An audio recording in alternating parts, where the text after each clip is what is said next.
के 23,000 plus seat commerce का special है, शिक्षक का नहीं, सीट उतनी सीटें हैं। अब मुश्किल से 6,000 कॉमर्स के टीचर हैं, मुश्किल से 6,000, और 7,700 के करीब स्कूल में अभी कॉमर्स की पढ़ाई का प्रावधान किया गया है, जिसमें 5500 समथिंग स्कूल में कॉमर्स के शिक्षक नहीं हैं। आप समझते हैं कि कितना बड़ा डेटा ये हुआ। और करीब 3.25 लाख प्लस छात्र कॉमर्स के क्षमता है 3.25 लाख छात्रों को पढ़ाने का। और उदाहरण ऐसे समझिए कि अब ये राजधानी है पटना, राजधानी के 2 मुख्य स्कूल, एक राजेंद्र नगर बालक उच्च माध्यमिक विद्यालय राजेंद्र नगर, हाँ, और दूसरा आपका देख लीजिए मिलर हाई स्कूल। तो राजेंद्र नगर उच्च माध्यमिक विद्यालय की बात करें तो 120 सीट उसमें कॉमर्स शिक्षक, 120 सीट है कॉमर्स का, 120 सीट, एक भी शिक्षक नहीं है। उसके बाद बहाल ही नहीं हो रहे हैं तो कहाँ से आ जाएगा। मिलर हाई स्कूल में आप देखिएगा, ये पेपर का डाटा है, मिलर उच्च माध्यमिक विद्यालय में 256 सीटों पर नामांकन होता है, लेकिन स्कूल में वाणिज्य के एक भी शिक्षक नहीं है। 120 सीट राजेंद्र नगर उच्च माध्यमिक विद्यालय में, एक भी वहां पर वाणिज्य के टीचर नहीं है, जबकि 120 बच्चे पढ़ सकते हैं, 256 बच्चे पढ़ सकते हैं मिलर स्कूल में, लेकिन एक भी शिक्षक नहीं है।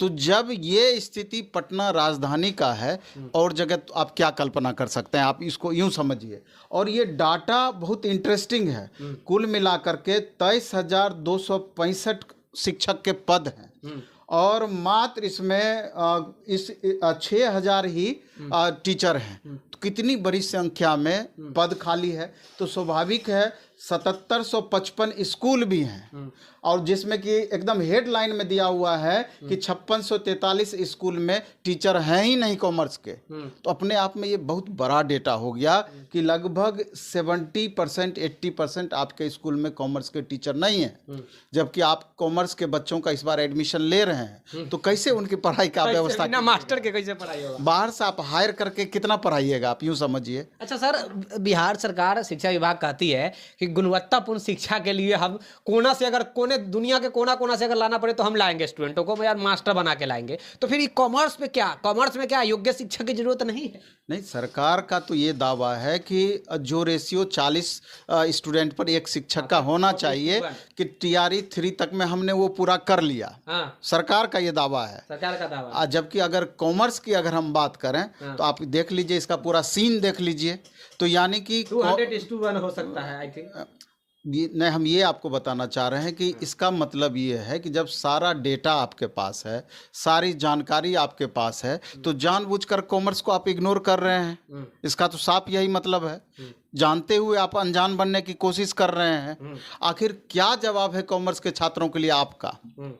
कभी भी हम देखते हैं, माननीय शिक्षा मंत्री जी अभी आप बोले विशेष शिक्षक के बारे में बोले, चर्चा किए, ठीक है, लेकिन कॉमर्स का चर्चा हम सुने नहीं है, कभी नहीं सुने होंगे, कभी नहीं सुने। अच्छा सर, अभी विशेष शिक्षक की अभी जो जिक्र किए आप, चले विशेष शिक्षक में जो है उन्होंने एक बात बोला था कि हम सोचेंगे इसके लेकर, मतलब वही डोमिसाइल वाला मुद्दा को लेकर। तो क्या ये आ रही है TRE 4 में या नहीं? कहा जा रहा है कि 70,000 के आसपास, अभी रिसेंटली में जब PC हुआ तो उसके बाद कयास लगाना चालू हो गया कि 70,000 प्लस जो है TRE 4 में आने की संभावना है। तो भाई 70,000 अगर प्लस आ रहा है तो क्या विशेष शिक्षकों की कितनी होने की संभावना है?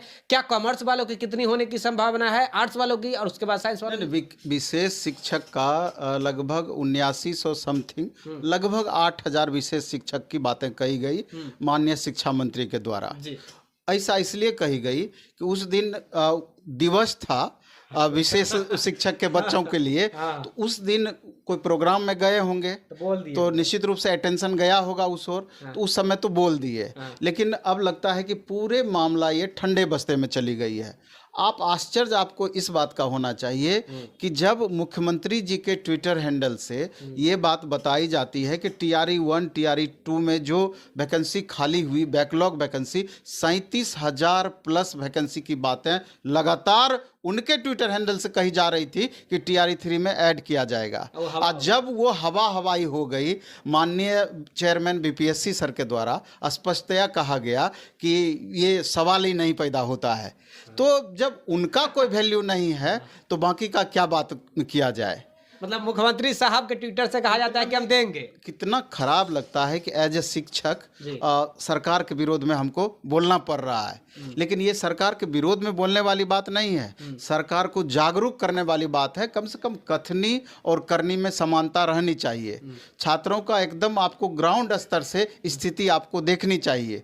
पिछले 7 साल आपने वैकेंसी नहीं दिया और 1 से 1.5 साल के अंदर में 3 बार वैकेंसी दे चुके हैं, चौथी 5वीं वैकेंसी का भी आशा है। तो कहीं ना कहीं यहाँ पर आप देखिए 24-26 वाले बच्चों के साथ अन्याय है, 25-27 वाले बच्चों के साथ अन्याय है, क्योंकि आगामी जो बच्चे अभी बीएड डीएलएड कर रहे हैं उनको पूरा दिमाग में ये बात सेट है कि अगले 5 साल तक लगता नहीं है कि हमारी बहाली आएगी। इस डेटा का आधार पर वो कह रहे हैं कि सरकार दावा कर रही है कि 40 पर 1 स्टूडेंट होना चाहिए, तो टीआरई 3 तक में ही हम पूरा कर ले रहे हैं। ये 2 वैकेंसी जो आ रही है ये ओवर समझिए कि जाएगी टीचर की बहाली। तो जब इतने सारे ओवर मतलब एक्स्ट्रा टीचर की बहाली हम करेंगे तो आगे कैसे आप 3-4 साल कल्पना कर सकते हैं कि और भी वैकेंसी आएगी। तो ये बड़ा सा प्रश्न है। इसलिए मैं सरकार से गुजारिश करता हूँ, माननीय शिक्षा मंत्री हो या माननीय मुख्यमंत्री जी हो या संबंधित बॉडी, कहिए पूरा शिक्षा मंत्रालय की बात हम कर रहे हैं कि बहुत ही